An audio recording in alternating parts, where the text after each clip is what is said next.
Good evening. My name's Harry Tambuatco, and welcome to Talk News TV right here on GNN. Now, well, yes, there is traffic, but if you've noticed on the average, I guess one way of addressing the traffic problem is to increase the cost of fuel. If you notice, during the day and weekends, there are less automobiles or less transport on the road. I guess that's one way of taking out and easing the traffic. So it seems. But of course, during rush hour, one way or the other, the density of the people that come into the central business districts are still quite heavy. Tonight, we will talk again to a guest that we featured close to a month ago. And the name of the group is Creative Voices. Now, what they do is, these are the professionals that voice over most of the ads that we hear on TV and radio. They also do it professionally for film and for other sorts of whatever use. With us, we have the proprietor of Creative Voices, Pocholo Gonzalez. And with him tonight, we have one of his students, Ray Pucursa. Good evening, Ray. Hi, Pocholo. Kamusta ka na? Hey, sir. How are you? Welcome back to Talk News TV. Thanks for having us again here. Now, sir. soon, Pocholo will be launching, that's why pre to the launch of his TV debut right here on GNN. If I'm not mistaken, the name of the program is VOTC, meaning... Actually, it's VOT. VOTV, Yeah, Voice of the Youth TV. There you go. So, naiiba. Now, this will be every Friday starting the first week of July at 5 to 6 o'clock right here on GNN. Pocholo, tell us about your events, Creative Voices. What are you guys up to now? You're so busy this month. Yes, sir. You couldn't lunch with us. So, what's been keeping you? Yes, sir. For the past 2 months, we've been doing a lot of events, sir. Like, Oh nga. Ano ba mga events nyo sa mga bosses? You go out there saying, hello everybody. no, not really. Kasi not just voice acting, sir. We also do hosting, sir. And Professional hosting. Yes, sir. Actually, we just recently held the toy convention in Mega Mall. We provided all the hosts there and the voiceover talents. Ang dami nun kasi yung mga cartoon characters yan na kailangan ng mga bosses dyan, di ba? Yes, sir. Pero yun po, mga hosts ang pin-provide namin. Talagang host, umakit sa stage, yes, sir. sasalita. You also do that, Yes, sir. professionally? Actually, we teach them how to host events. Not just voice acting, because you also need voice to host, of course, di ba, sir? Yes. Well, you need presence of mind more Yeah. than anything Yeah, that's true, pagdating that's sa true. hosting. Naiiba yan sa, Yeah. sa voice. Kasi yung voice pwede mo basahin Yeah. and act it out without TV in front of Yeah, you. yeah, that's true. You explain that. Yes, sir. There's a difference, Yeah. di ba? Actually, mga on the spot, dapat you know how to make jokes out of the situation. Basically sarcasm. Yes, sir. What do you use? Sarcasm, am I right? Not really sarcasm, but more on parang you get something from parang kumare sa situation, sir. You'll get a joke from it. So kailangan. So situation comedy, but not necessarily slapstick. No. Not necessarily. Walang bastos. Basta nakakatawa lang, sir. And aside from that, sir, ToyCon, last lang siya, sir, last week, 2 weeks ago. And then last week, last Saturday, actually, we held the World of Fun Videoke Idol. Kami po Kumakanta kayo? No. Kami nag-host, sir, ni Brian, yung partner ko. He'll be here later. And then, ano pa ba? Ozin Fest, Mangaholics, and... Ocean Fest. How do you talk like fish? No, sir. It's Ozin Fest. Actually, it's Otaku Zin Fest. Otaku Zin Fest. Bakit Otaku Zin? Meaning? Otaku, sir, meaning mga anime fans, mga anime fanatic. Pag sinabi mong fan ng isang anime, they are called otaku. Oh, I didn't know that. Yeah. Kung makakita kayo mahilig magsuot ng mga Japanese style, ng anime. And also yung Mangaholics, it's an event of a parang comics na Filipino. Manga? It's a Filipino manga, sir. Yung manga na Japanese comics, sir. Manga. That's called manga. That's manga already. Yes, sir. Yung mga terms mo, hapon na eh. Hindi ko na maintindihan eh. Yan, sir. So you've been keeping very busy. Sobrang dami, sir. Actually, after this, we will do a dubbing.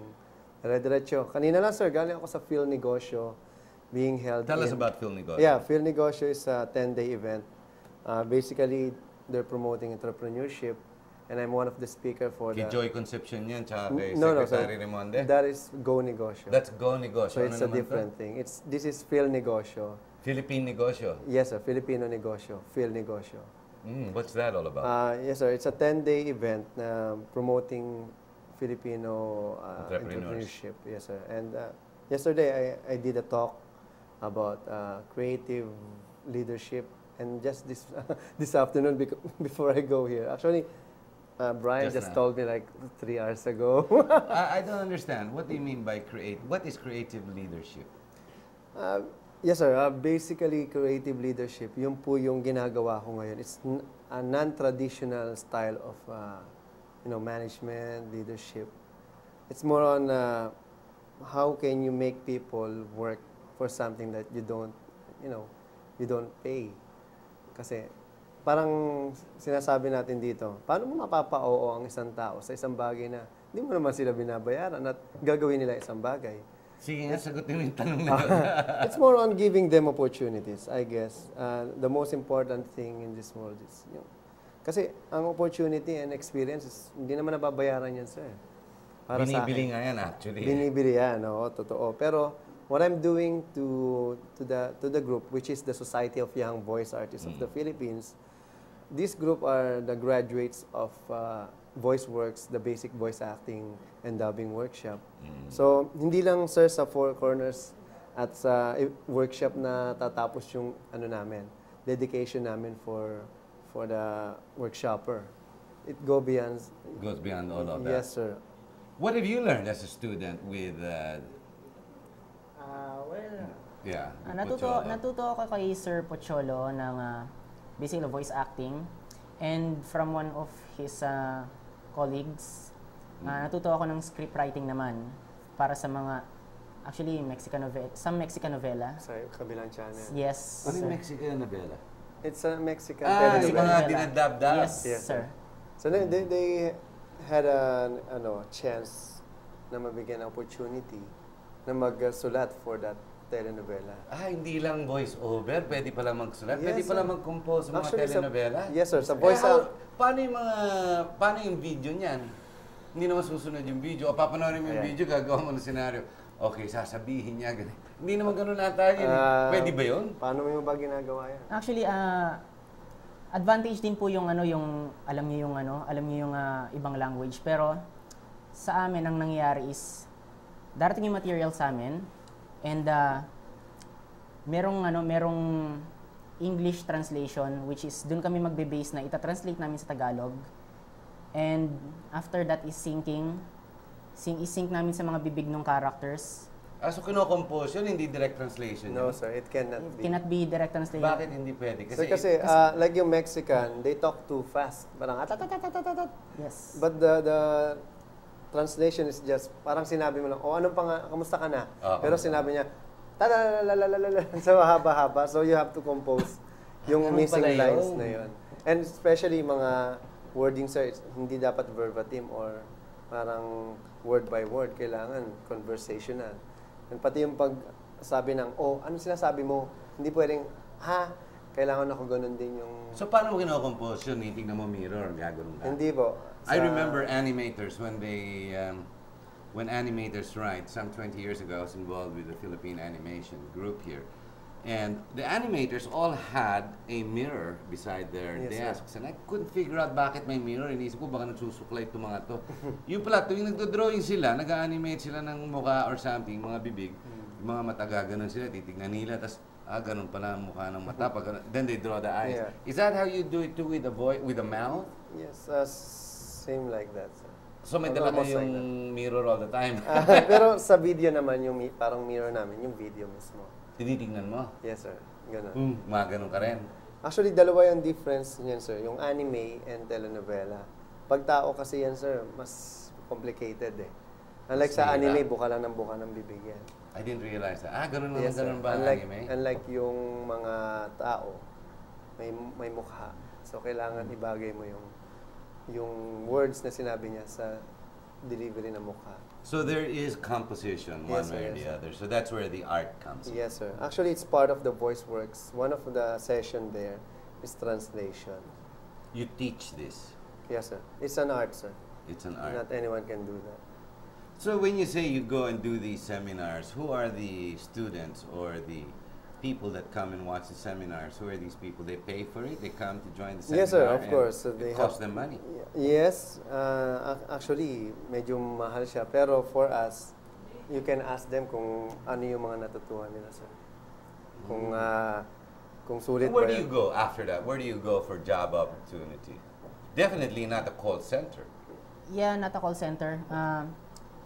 Before workshop po kasi, wala akong job and I discovered yung workshop ni Sir Pocholo.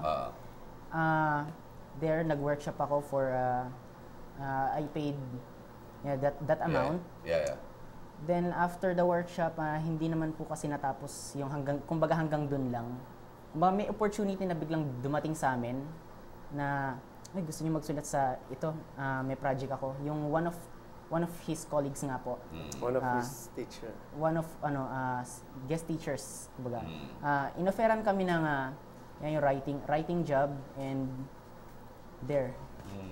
Ganun pala yan, ha, Pocholo. May mga, talaga may opportunity pala itong Creative Voices when you start playing. Yes, sir.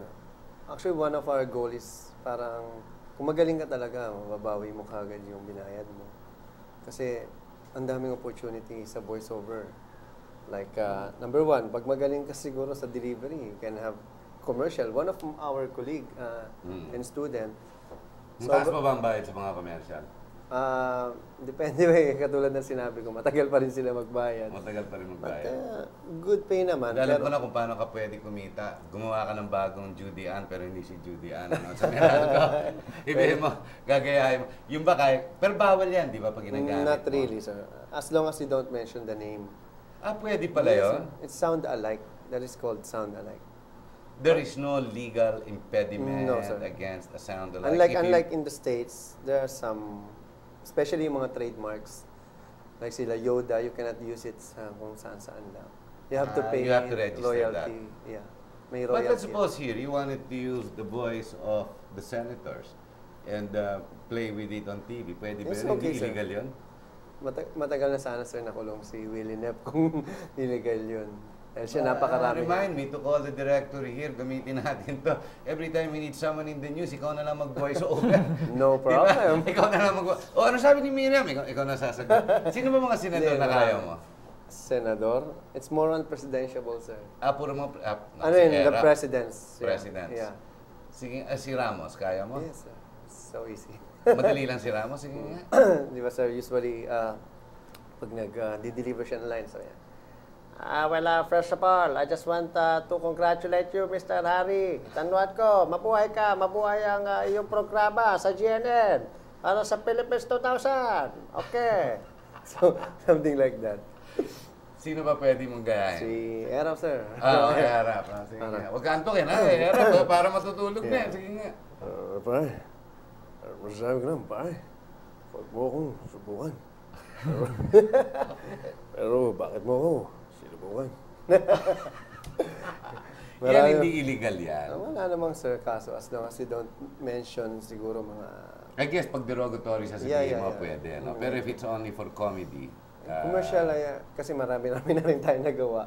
So kung bawal siguro yan, matagal na tayong pinahinto. Pero kung gagamitin mo boses ng isang artista, one popular person, tapos gagawin mo mag-i-endorse ka na this butter is good butter. Walang or problema, whatever. sir, as long as you don't mention the name.